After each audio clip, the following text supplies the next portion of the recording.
Well, hello, I'm Mark Kroner, and welcome back to my Season 1, Episode 3 podcast. Today I'm excited to share with you some information about what I refer to as the mobile wave. There's an author of that book called The Mobile Wave. His name is Michael Saylor, and I'm just going to be summarizing some of the information that came out of his book. I hope that you'll pick it up yourself. And I've also summarized some of this information at the tail end of my book, Data Management, which you can get by going to my website, markkroner.com, or email me directly at mkroner, Kronner, at gmail.com, and I can send you some written information from my data management book. So getting right into it, the mobile wave. Another reference to that would be the smartphone and how it's really changing how we live, and it's the biggest explosion that's going on right now in terms of change in our lives. Um, Entire industries, economies are going to be changed because of the mobile wave. Um, it's a much bigger revolution than even the internet when it came out. Um, well, now it's been 25 years or so, more. But anyway, it's changed our lives, and I'm going to give you some examples of some of the information that came out of this book. For example, 5 billion people right now will have smartphones by the end of this decade.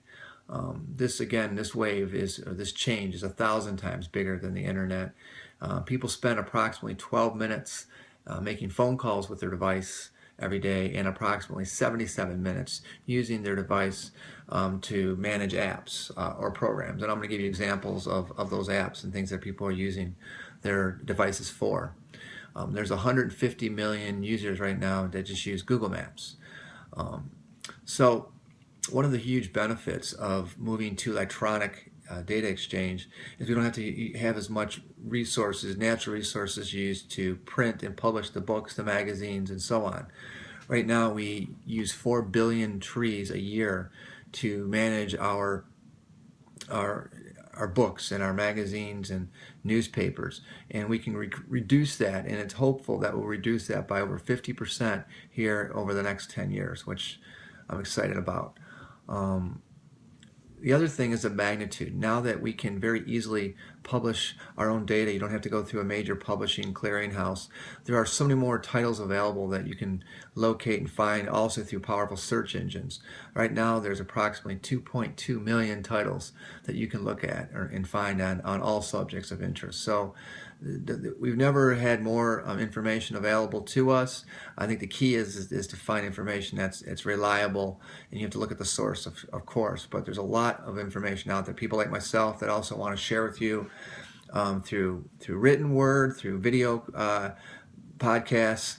Just things that we've learned, and hopefully we can all share with each other. I always welcome your feedback. You can email me at mkroner@gmail.com. I'd love to hear what you have to say, and we can continue this dialogue back and forth. But going back now to the mobile wave, um, you know, people are using the mobile device now as even replacing the gaming systems like the Xbox and the PS2 and 3 systems. Those, we had approximately 67 million boxes of the Xbox, 60 million of the PS2. We've already had over 200 million people that have downloaded Angry Birds on the mobile device. Not that any of those games mean much to you, but the point is that so quickly gaming systems are moving to the mobile and away from some of these larger platforms. But let's get to more important things, at least they are to me. Other uses of that you maybe have not even thought of that the mobile smartphone is going to be used for. Think of the smartphone as a mobile key that you can use to start your car, open your home. You'll be able to schedule certain keys to open at certain times through smart devices and smart locks.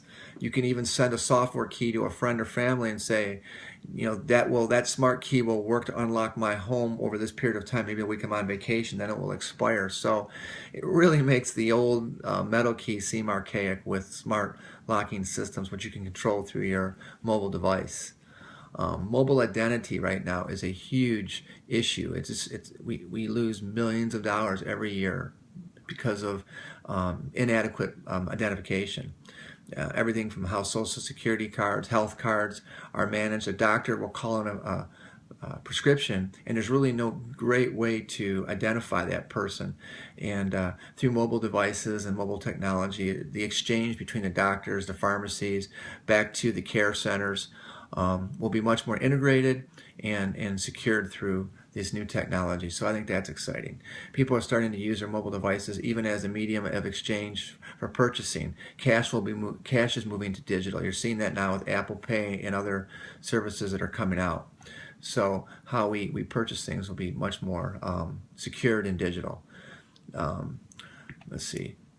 Obviously I like to use the smart devices to educate. There's so many great services out there. There's the Khan Academy. There's Lynda, LYNDA.com. They offer great applications that you can run on your tablets, on your smart devices, to teach you just a great amount of information, thousands and thousands of courses of things you may find interesting. So I welcome you or encourage you to look into those services. Okay, so scrolling here. Some things maybe you never even thought of your smartphone that could be used for.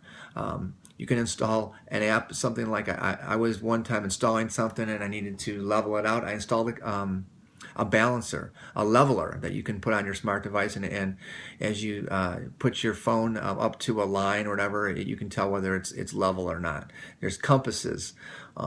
Podcasts for listening to just all kinds of shows and topics and stuff, as well as I know many of you use your phones for music and watching movies and videos. So just so much entertainment and information that can flow through the device.